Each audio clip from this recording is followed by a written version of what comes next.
oncologist from Mumbai, and Dr. Ashish Singh, medical oncologist from Vellore.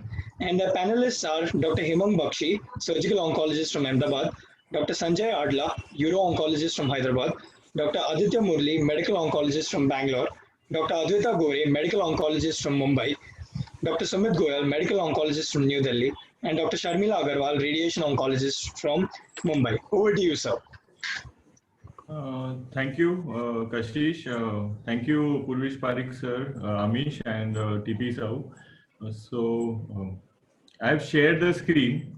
I think if it's full screen, then Ashish and I will start. My colleague Ashish from CMC Vellore is the co-moderator. Ashish will begin.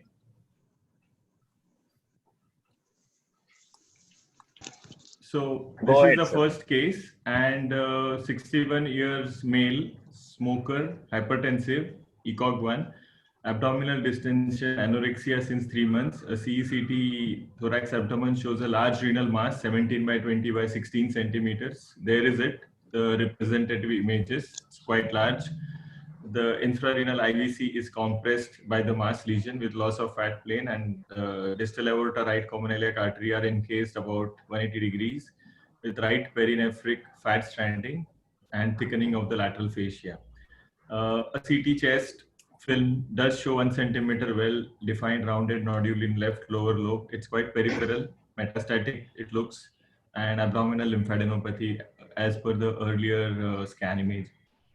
So this patient was further investigated. Now, these are the questions which we would offer. Dr. Sanjay, we have given you a limited history, I agree, but overall consider that the patient investigations are done.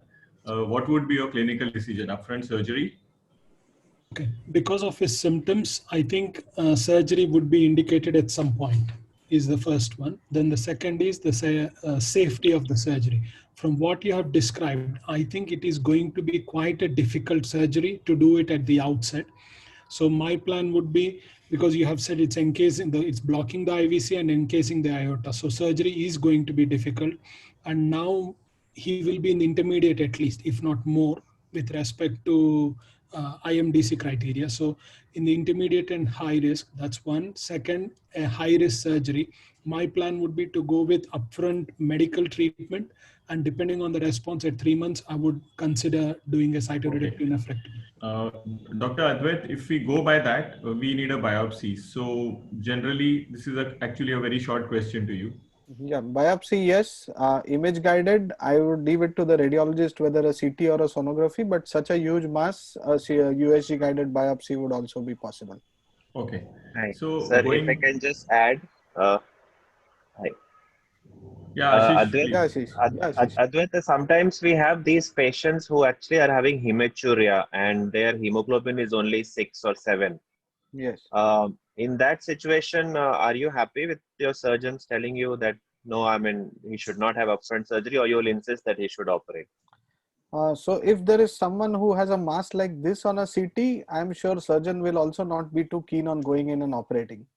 But I think in this situation, if you have a lesion which is not as large as this, but the patient is symptomatic, yes, doing upfront surgery would make sense if the patient is symptomatic for the disease. Like how Dr. Sanjay said that, yes, this patient would be considered for surgery if he didn't have the aortic or the IVC invasion.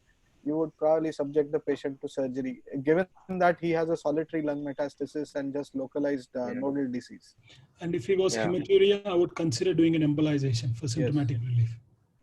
Yeah, I mean, I don't know. I mean, I have a limited experience. Anybody else who has learned how to manage hematuria without a surgery? Because now we are embolization. Embolization is the only other way, I guess. We do that unless it stops on its own. So the biopsy, one core showed RCC clear cell Fuhrman grade 3. Sorry, can I ask this question reverse way to the medical oncologist? Giving any of the systemic treatment, does that address the symptoms, i.e. with respect to hematuria? Does it ever work or it doesn't? We'll come to that, sir. We'll come to that, sir. Okay, so that is the IHC report, and these questions are to Dr. Aditya. Do we need so many IHCs when we see that renal cell carcinoma clear cell, and do we the same time check for PD1, PDL1 status? Ultimately, the thing which is important is what the pathologist signs off as. If the pathologist signs it off as a clear cell RCC, then irrespective of number of IHCs which are done, I should be okay with it. The issue here is we should be able to very clearly categorize it as either clear cell or papillary or sarcomatous, because obviously management does depend to a large extent, and so does the prognosis. So the number of IHCs, although it's in the domain of the pathologist, end of the day, we will definitely need a subtyping of the type of RCC. As for the PD1, PDL1 status, see, although this might not directly... Will you bother about it in a kidney cancer? This would have... definitely, yes. I do it in my routine clinical practice for now, for the reason that I know that subsequent slides and speakers will speak about this, but PDL1 status does influence the prognosis and of the disease, especially if we decide to use IOs, and maybe not scientifically, but at least economically, that might help the patient decide whether to go the IO route or the non-IO route. But Bakshi sir, just to add to that, I know we don't have a pathologist on the panel, but now with this pre-op smaller and smaller core biopsies, I think it's a challenge for many of the pathologists to tell it's clear or non-clear or sarcomatoid, because it's not a whole dissected specimen. So now going back to to Dr. Murli, that does he insist that he will offer medical therapy only if it's clear cell and otherwise he will not? No, even in non-clear cell, see, end of the day, the primary decision in the MDT would be is whether he's symptomatic or not. If he's asymptomatic and in the presence of such a large mass, even if it is not clear cell, even if it's, let's say, sarcomatoid, then there is some reasonable data to choose IO in the first line for sarcomatoid as well, given that there is lung mets. So maybe that as for your question, Ashish, it might not influence my decision, but end of the day, no matter how big or small the core biopsy is, most certainly without a subtyping, we would not like to proceed with treatment. Yes, and also another point, I think it's whether the tumor is PDL1 positive or negative. As of now, it is not a very robust biomarker which we can use to deny somebody immunotherapy. That, I think that's a good point. So, Dr. Advait, I mean, I put all the options, and what would you do with all the discussion happened now? Yes. Or would you touch on all these things? Yes. So we have a situation in which we have multiple options now for patients with metastatic RCC. So if I have to categorize this patient, I don't know about the other details, but looking at the metastatic diagnosis at diagnosis itself, patient would have minimum an IMDC score of 1. So he would straight away be an intermediate risk or a high risk patient, depending on what the other parameters are. If I have to look at an intermediate risk patient, in this situation, the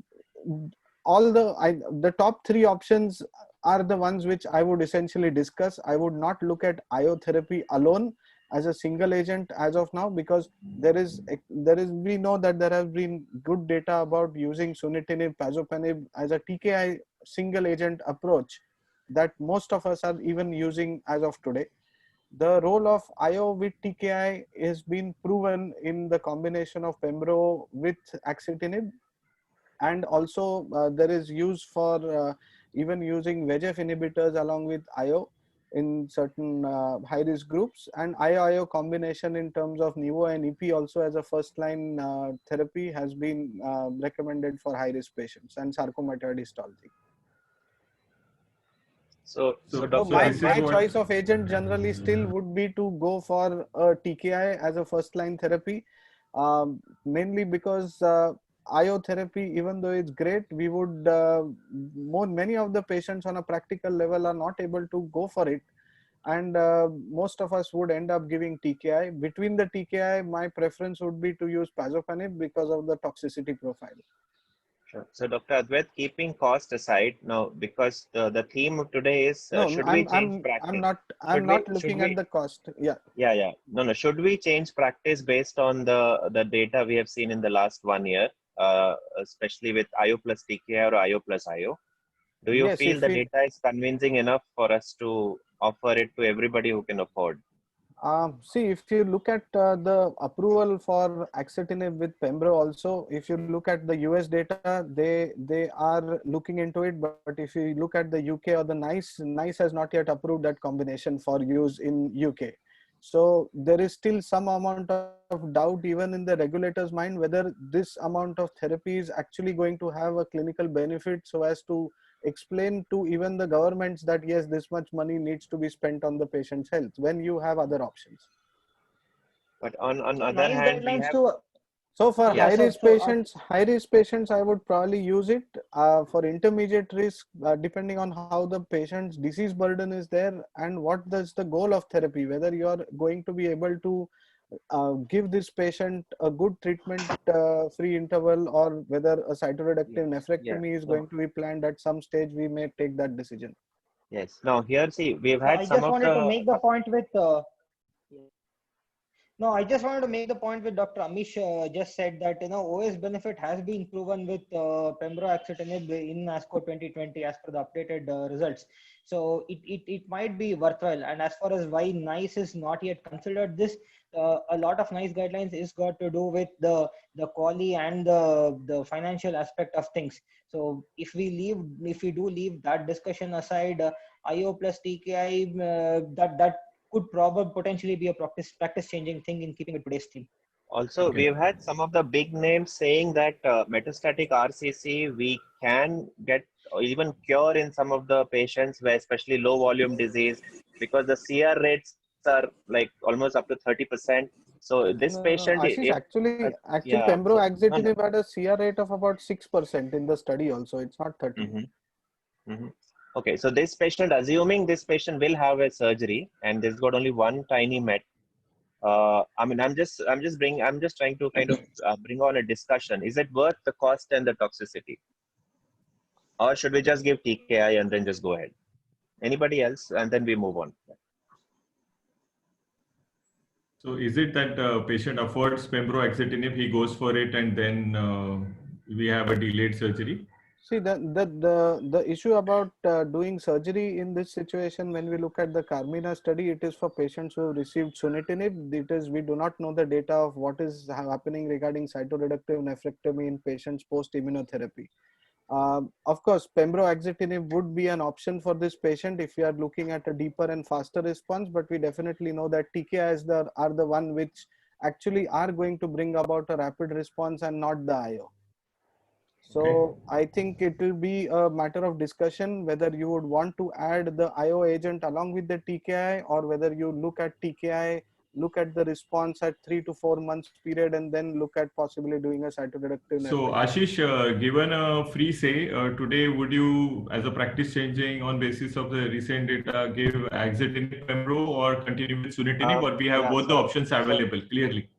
Yes, so this patient, actually we needed a response because you saw the tumor was such a big lesion, and the best responses do come with combos, not with single agent. Okay, so fine. we treated him with axitinib pembro for about 3 months, and then at the first 3 months scan, the tumor had slightly shrunk, and we continued for another 6 months. And another point I wanted to bring was in the Carmina and the Certime trials, for patients who had surgery upfront, not everybody got to sunitinib. Many, I think I forgot the number, but I think it's about close to 20-30% of patients never got any therapy. So that is something we have to keep in mind when we decide. Yeah. Okay. So this patient had delayed cytoreductive.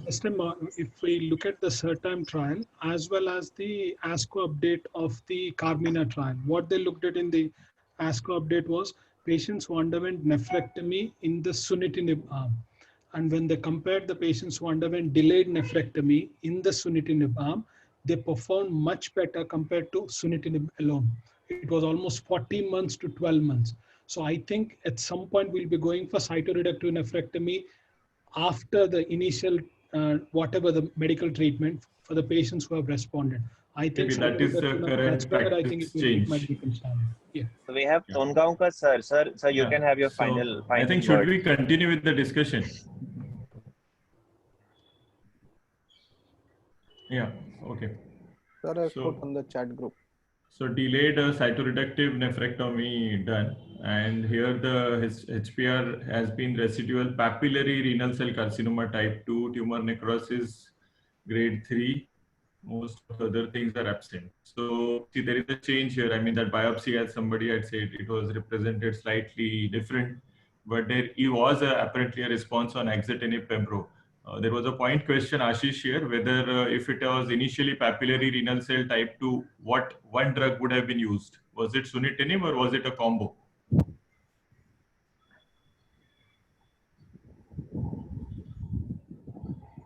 Yes, sir. So again, I mean, even though all we'll have the to discuss this quick and proceed. yes, all the non-clear RCCs are not included in many of these trials, but in practice, we have seen them respond both to TKI and IO. Okay. So now these are some issues. So MRCC, as we discussed, de novo intermediate risk by IMDC. Dr. Hemang Bakshi and Dr. Sumit Goel, we would like your comments here. Primary can be resected and all metastasis can be resected. Say this given case where the lung mets was there, but it was easily resectable had the kidney been easily operable. So what would be your plan? We want comments from both for both the answers. Like, and the second question is primary can be resected, but mets cannot be resected, like the case we presented. But in the case, the primary was kind of inoperable. Right. So the first question first, primary and all mets can be resected. So if I would look at a few things, one is the age and the performance status of the patient, younger patient and good performance. So de novo intermediate risk IMDC, so he's good. Site and the volume of metastasis. If, as in the previous case, you have just one lesion or two lesions which are amenable to surgery, I would go ahead and take everything out. The nephrectomy and say he has one lesion in the rib, he has one lesion in the lung, then I would certainly do the surgery. And for the second question, when all metastasis cannot be resected, I would go for systemic therapy first and operate on the nephrectomy only if the patient has significant hematuria, drop of hemoglobin. And okay. I mean, that is a nice take. Dr. Sumit?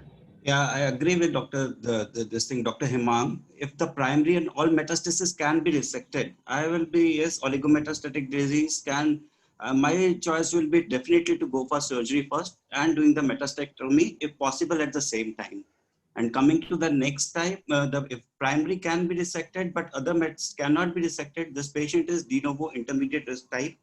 In the past, we know the upfront cytoreductive nephrectomy was done for patients. If the patients had projected survival for more than 12 months and they had less than 4 poor prognostic risk factors. But all this data was from the retrospective studies. But today, as of now, if the life-threatening situation is not there, the local symptoms are well controlled, no hematuria, no pain, no local symptoms are there, then definitely I would like to wait, would like to go for systemic therapy first. Then at some point of time, if there is good response and good control of the disease, probably will consider the surgery. So, okay, so that would be happening. In de novo poor risk IMDC, Dr. Aditya, these are questions to you. Primary and mets not resectable. I guess this has been discussed slightly else, but you can just add your final line. So poor risk IMDC, we do know that TKIs definitely do not work in this setting. So definitely either IO TKI or IO combination. Either of them would be fine. I know that nivolumab plus EP has got specifically fantastic data in poor risk IMDC setting. So either of them should probably be okay. As far as the role of radiation goes, I am not. No, I mean radiation. My question to you is the second one actually. Dr. Sharmila, what about radiation to metastatic sites? I mean, how commonly you are called and how commonly you offer? See, basically, if you are talking about this de novo poor risk IMDC category, we are looking at a very short survival of 7.8 months or a little more than that. In that category, if a patient is symptomatic for any bone mets, we are considering the palliative radiotherapy. Or in case of brain mets, also we will consider to give palliative brain radiotherapy, but most probably in both bone and brain metastasis, it is going to be a stereotact radiotherapy or SBRT or SIS, because these are considered a radio-resistant tumors, and there has been a change from giving conventional radiotherapy rather than doing SBRT. SBRT is a better option in this RCCs. Okay, Dr. Aditya, about the second thing, when you are already giving, say, IO plus TKI, and metastatic sites are also maybe somewhere palliated with radiation, would you give any radiation, or would you think of giving it to the primary also? And is there any data on that? As far the data goes, probably no randomized data, especially because this is quite a rare setting. Having said that, personally, I do feel that given because there are some papers which say they are using radiation even to the primary. Yeah, but as Madam Dr. Sharmila said previously, that RCC per se is a radio-resistant tumor, so conventional radiation definitely will not work, and especially if the primary is well palliated with IO-TKI or IO-IO, prime role of radiation to the primary is less than optimal, I guess. Okay. Coming to the metastasis, Dr. Advait, if there are, say, multiple, slightly, say, 4 metastases, and there is a way where you can somehow treat all versus treat the only ones which are convenient to treat. So what would be your choice? So there is no level 1 evidence for this, but there are multiple papers and there are meta-analysis of multiple studies which have been done, which are small numbers, and there is clear evidence which says that if you are able to achieve a complete R0 resection, then only one should go for a metastatectomy, otherwise they should not. Or a R0 resection and a vertebral, say, palliation? No, generally if there is a surgical metastatectomy, then you would have to remove all the lesions. Otherwise, there is no point of going in for the metastatectomy. Okay. So Sanjay,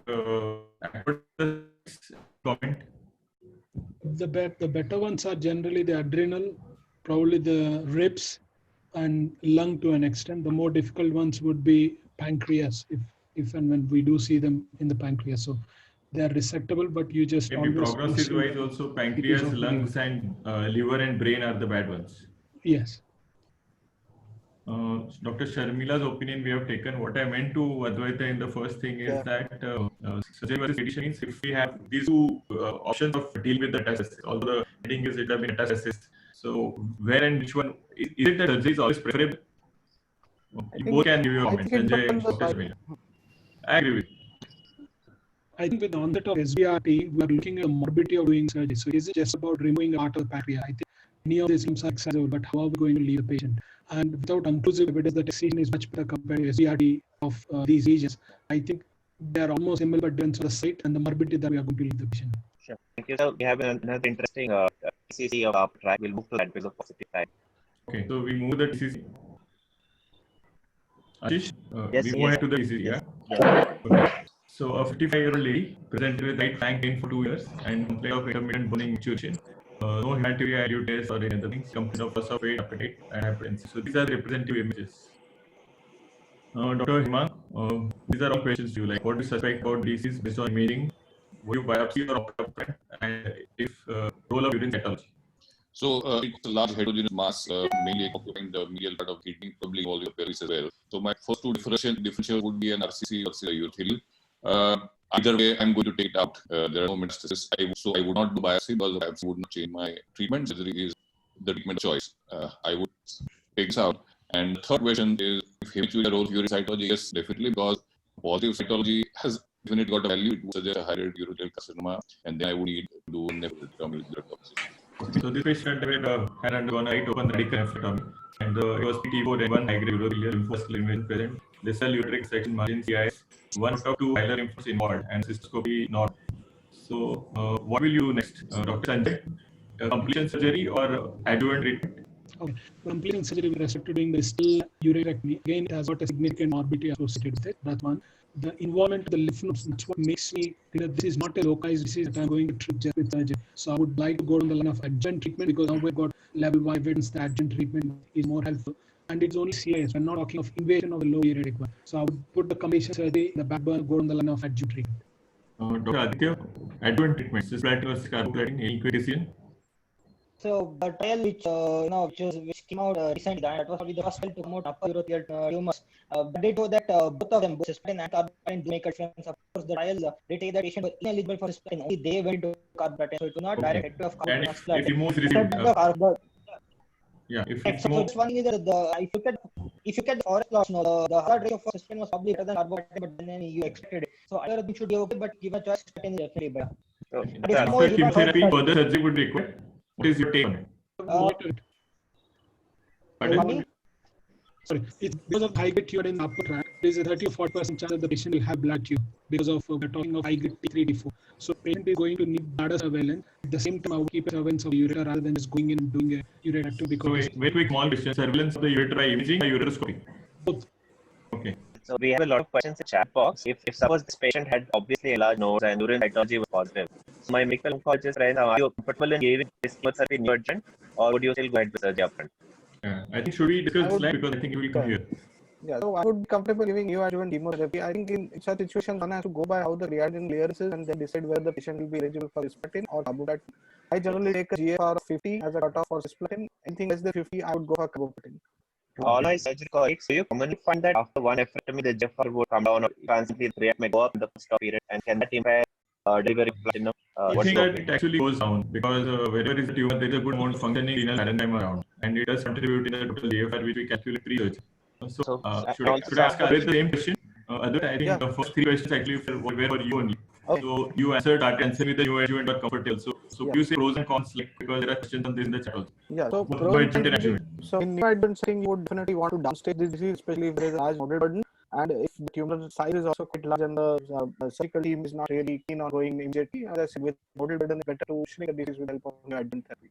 In terms of adjuvant therapy, we have data from the POP study which has shown that adjuvant therapy in upper urinary tract cancer has shown that there is survival benefit.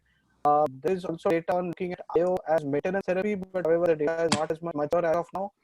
In this situation, so as to be recommended. This data from Pero which says that the disease-free survival may be better, but the atezolizumab study has not shown that there is improvement. So sorry to interrupt you, but the data of IO with respect to adjuvant, neoadjuvant? With respect to adjuvant and post-adjuvant maintenance therapy. Okay, one small question to you, and then we go to the last question here. Suppose if it is only D2, say if it is C3A or something, D3 and N0, obviously M0. So would you now give neoadjuvant chemotherapy, considering that there is a very good GFR, you can offer systemic therapy, patient can obviously get the benefit like the cancers, and then go for a surgical link? So that's the last question. So if I can take that. It is very difficult to distinguish T2 from T3 ureter. You can consider T2 and N0, no problem. So then no question of neoadjuvant. I prefer to give adjuvant therapy. Because sometimes what happens is the GFR goes so that you lose the benefit of a good systemic adjuvant therapy. Yes, and then if it's for T2, T2 is 0. If you consider reverse systemic therapy, it is anyway going to help the patient, and mostly the systemic therapies are good. So, we've seen that the tolerance to systemic therapy is before better preoperatively other than postoperatively. Many patients are not able to tolerate the cisplatin or even carboplatin, for instance, in the postoperative setting. Many times post-op recovery after radical surgery is delayed to chemotherapy is delayed by almost 2-3 months at times. So in an nephrourectomy, you wouldn't expect that. Cystectomy maybe yes, but or a big nephrourectomy, you would be able to give systemic therapy. The renal function is good within 2 to 3 weeks time. Okay, so we'll ask Dr. Togak at the end when he gives expert comments about this point. So we'll go to a case which Dr. Ashish had given. This is the same lady actually, sir. So she received adjuvant carboplatin-based chemotherapy, and this was in 2015, and now 3 years later she comes with nodule in the lung.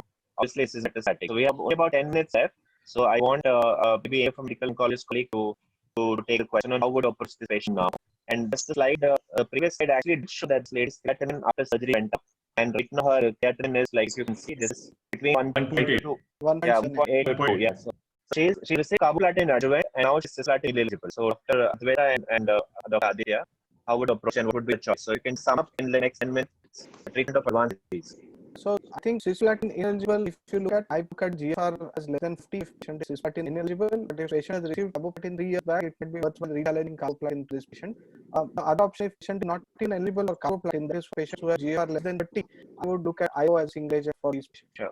Dr. Sumit, your choice, would you go for IO alone or chemo alone or chemo with IO? What do you do? I fully agree with Dr. If I have to choose, I would definitely like to reconsider carbo again. If patient is still eligible, is fit enough, maybe non-cisplatin containing regimes would be good enough, like gem with platelet and all. Otherwise, single agent IO, I'm comfortable. I will just giving that. So, Dr. Aditya, if this patient has PD-L1 which is negative, what would you do with this patient? Would you still give IO or will you try something else? So, irrespective of the PL status, as the previous speakers have said, if the patient is eligible for some chemo would be the option. However, if the patient is not eligible for chemo, there is data to use both atezolizumab as well as durvalumab, but that is more restricted to the lower GU tract. Considering that this might be metastatic disease from the upper GU tract, if you try to extrapolate, definitely rest of PL1 data, both durvalumab and atezolizumab in first line, there's some data. Okay. So last question from my side, Advaita or anybody, do you want to use immuno at progression or as maintenance as was done with avelumab? So do you think immuno should be used as maintenance or it should be used as second line progression? Second line. Which in practice? Second line. Not Maintenance as data is only maintenance. for avelumab. No, maintenance data is only for avelumab. So as of now, you're not in practice. As of now, you're not in practice based on the avelumab, right? No, Is that the take home? I would not Okay. change practice. Yeah. Bakshi, go ahead. Okay, so I think the first question on low-grade tumors, if you can go really fast. So Sanjay, conservative versus radical therapy, and surgical versus chemo ablation. Both the questions. Okay, I would go for conservative compared to radical, and then if it is of course amenable for conservative, surgical we're using laser, I would do it and then give chemotherapy in the form of mitomycin travocycline. Okay, so there was a Eugene one trial which also has, as you know, mitomycin gel preparation, which is heat or temperature based. It forms into gel, the better availability of mitomycin at the right place. So to Hemang Bakshi, is follow-up difficult in such cases? And last, are we following up this as practice change right now? So the follow-up in this patient is going to be more stringent and more difficult because every 3 months the radiologic imaging from CT scan, invasive ureteroscopy under anesthesia. It's expensive. It's expensive and for complications like etc. It is difficult. I have practiced it to a conservative side, not at this point. Now this looks promising, and the EUA has FDA approved the FDA approval for the gel-based mitomycin use. So maybe in future it can be incorporated, but right now surgery remains mainstay. Should we go to the NSP better, or should I take the last as BCG response? I think we go to the NSP better. So you take, I mean, time is almost, so you can, if you have discussed the ECC, you can discuss the BCG one. Okay. Research. So this was to mainly Dr. Hemang Bakshi, BCG unresponsive tumors, early cystectomy versus other therapies, and intravesical therapy, which should you offer like for today's practice? Yeah, so early cystectomy would be typically offered in patients who are high risk or the highest risk as per EU classification, multicytic disease, CIS. Here we are talking about only BCG unresponsive, like. BCG unresponsive early cystectomies versus the other therapies are distinct. So probably generally we'll offer early cystectomy and other therapies only if the patient still wants to preserve his bladder. So other therapies would include at present easily available are 3. One is mitomycin in form of HYEC. Second is gemcitabine, and third is a combination of gemcitabine dose X you can use, which as an alternative to BCG. Are there any other upcoming things like gene therapies, and what is the practice you see in, say, our country? I think there is good evidence with BCG along with interferon in patients who haven't responded. So I think we need to find a combination. BCG is almost 40-50 or so, and nothing much has changed. What is the practice? We know mitomycin does work when it is heat much better compared to using it cold. So if you can find a proper delivery system which is cheaper and accessible in India, especially for the BCG, I think side effects are much worse in India. I think heat and mitomycin along with gemcitabine, those would be the better option mainly because of the better side effect profile. Okay, I think we got time up. So, right, Ashish? Yes, sir. Yeah. Or any of these questions you would like to take from the medical oncologists? Like. No, I think thank you all. If you have any question, chat box, sir, we can take that. Then hand over back to Dr. Prabhesha. So we are seeing the questions on the slide, so we can take those questions. I'll just, thank you, everyone. I now request Dr. Hemant Tondawkar, surgical oncologist from Mumbai, to please give his expertise and also to moderate the I'll question. stop sharing actually, so that we can, if you're taking chat box type of things. But there are no questions which have not been answered. If there are any questions, let me know. I will give expert comments. Awesome. Yeah, from Dr. Amish Vora, what will be the surgical mortality 30 days after a side-related mastectomy? Ganesh, would like to answer? I mean, usually a well-chosen patient who's well optimized, and I don't think there's a good surgical mortality. I mean, I don't know exact stats, but I mean, yeah, but I think it should be less. Should be less than 1%. Minus section bias, obviously, but it's very low. Yeah, that's it. From Dr. Lalit Mohan Sharma, agreed that upfront surgery operable disease, but in clinical setting, how many times have we estimated PKIC response and then consider surgery at a later date? I think here you made a very important point. If it's a good risk patient, certainly surgery first, but in intermediate and poor risk patient, we need to define the type of cytoreductive mastectomy. And many times, we now put the patient on systemic treatment first, and only in responders we go ahead with a cytoreductive mastectomy, unless the patient is firstly symptomatic or the patient himself demands to have surgery first. From Amish Vora, in RCC, do we PD-L1 or IO? I think the panelists are very clear on that it is not required. Dr. Sharmila Agarwal said, what first time treatment should be offered in breast like RCC? I think it should be a combination of TKI and immunotherapy. I think that's also pretty clear. So it is pembrolizumab. Then from Dr. Ambi Krishna, there's a question: if the patient already responding to systemic treatment, what is the role of cytoreactive effect? Well, in the Carmine trial, if you see a patient for sunnitinib alone, in those who in that arm, those who responded, some of them had a cytoreactive effect, some did not, and those who had a cytoreactive effect had a better survival. So even in responders, I think there is definitely a role of cytoreactive effect, and that will give a survival benefit. In moment, even the RCC, would you consider SABR on IOC consortium data? Would like to take that? Sanjay would like to take that? I was trying to answer. Any evidence of neoadjuvant chemo? So what was the question, sir? Question was, would consider SABR IOC consortium data for more than even the RCC? The statement is Okay, let's move to the next one. Any evidence of neoadjuvant chemotherapy for this patient with TCC attack? But I don't think there is proven role of neoadjuvant chemotherapy there. In which case, as the patient obviously, when we operate first for straight metastasis, but there are multiple metastases that resectively resect all those, and then there is no evidence that systemic therapy works, which is the patient discount on systemic therapy. I think which is an important question we need to answer in future. Well, lastly, I think I'll just give you a couple of comments.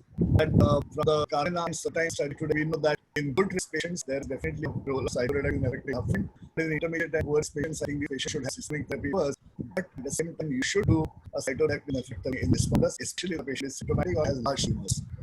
Insurance rate have been shown to improve PFS in the randomized study, and the previous study had not shown. Like, sure, what is the difference? That this track did not include even two patients as opposed to Asher, and sure used the lower dose of sunnitinib. That is a very important trial that it has shown the upper atmosphere are not such common tumors in this group of patients that it should chemotherapy does improve survival, progression-free survival. I don't think we have the data of overall survival till now. Whether we should be giving ACD in upper tract tumors, I think the jury is still out. I don't think we have a final answer. About giving adjuvant chemotherapy in high-risk bladder cancer after radical cystectomy, there is an improvement in PFS, but no OS benefit as expected. In the previous meta-analysis of 9 trials, it showed that there is a marginal benefit in a subgroup of patients which were more positive, but we still need to wait. About the Javelin trial, giving maintenance Avemar, I think there is definitely it's a positive trial, but considering the cost and being a single small trial, I think we need to wait a little longer before we change our minds. Lastly, BCG unresponsive patients who do not agree for early cystectomy. Then we do consider other things like we are considering immunological drugs. We also can use the combination of docetaxel and gemcitabine. We can use interferons. We can use gemcitabine. These are some of the drugs which can be used. But in future, there would be a role for more role for immunological drugs and Sheetal. I think we've covered most of the practice-changing trials pertaining to bladder and renal cancers. If there are any other questions and if you have time, we can go ahead. I think thank you very much. We run out of time, so ours move to the next. Sure, thank you very much. Thank you. Thank you so much, sir. Over to the next part of the session,